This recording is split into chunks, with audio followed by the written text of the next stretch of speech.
গত 5 November NCP কথা দিয়েছিল বিএনপি চেয়ারপারসন বেগম খালেদা জিয়া যে আসনে লড়বেন সেই আসনে প্রার্থী দেবে না এনসিপি। এমন ঘোষণা দিয়েছিলেন দলটির আহ্বায়ক নাহিদ ইসলাম। তিনি বলেছিলেন, বিএনপি চেয়ারপারসন খালেদা জিয়ার প্রতি রাজনৈতিক সম্মান জানিয়ে তার আসনগুলোয় কোনো প্রার্থী দেওয়া হবে না। তার দল এককভাবে নির্বাচনের প্রস্তুতি নিচ্ছে, তবে যেসব আসন খালেদা জিয়া ও ফেসিবাদ বিরোধী আন্দোলনের অগ্রণী নেতাদের সঙ্গে সম্পৃক্ত সেখানে প্রার্থী না দেওয়ার সিদ্ধান্ত নিয়েছে এনসিপি।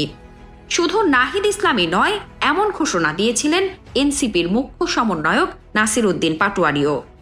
কিন্তু শেষমেশ সেই কথা রাখেনি NCP. BNP chairperson Begum Khaleda Zia Feni 1 আসনের প্রার্থী। এই ঘোষণার পরও রোববার খালেদা জিয়ার ফেনী 1, পরশুরাম, ফুলগাজী, ছাগলনাইয়া আসনে দলের কেন্দ্রীয় কমিটি এবং প্রচার ও প্রকাশনা সেলের সদস্য এহসানুল মাহবুব জোবায়েরকে মনোনয়নপত্র দিয়েছে দলটি। রাজধানীর বাংলা মোটরে এনসিপির অস্থায়ী কেন্দ্রীয় কার্যালয় থেকে মনোনয়নপত্র সংগ্রহ করেন তিনি।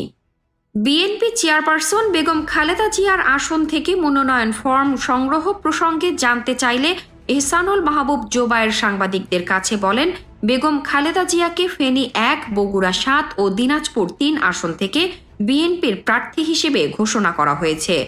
বগুড়ার আসনটি এনসিপির পক্ষ থেকে ছাড় দেওয়ার প্রাথমিক কথা হয়েছে। আশা করি ফেনী 1 আসন থেকে দল আমাকে চূড়ান্ত মনোনয়ন দেবে। এহসানুল মাহবুব জোবায়ের জগন্নাথ বিশ্ববিদ্যালয়ের নৃবিজ্ঞান বিভাগ থেকে স্নাতক ও স্নাতকোত্তর করেছেন। তিনি ফেনীর আল জামেয়াতুল ফালাহিয়া কামিল মাদ্রাসা থেকে 2014 সালে মাধ্যমিক এবং 2016 সালে উচ্চ মাধ্যমিক পাশ করেন। তিনি জাতীয় নাগরিক কমিটির কেন্দ্রীয় সদস্য।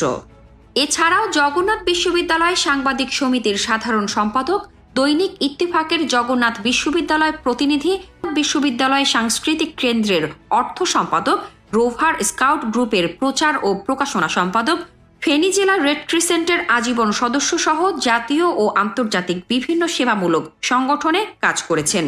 এছাড়াও তিনি ফেনী জেলা ছাত্র কল্যাণ পরিষদ, জগন্নাথ বিশ্ববিদ্যালয়ের উপদেষ্টা হিসেবে আছেন। পর্যটন খাতে উন্নয়নের জন্য 2023-24 সালে পর্যটন কর্পোরেশনের আওতায় ফেলোশিপ লাভ করেন। বর্তমানে তিনি বাইং হাউস ব্যবসার সঙ্গে জড়িত। তার বাবা আমিনুল ইসলাম এবং মা রাশেদা আক্তার দুজনেই শিক্ষকতা পেশার সঙ্গে যুক্ত।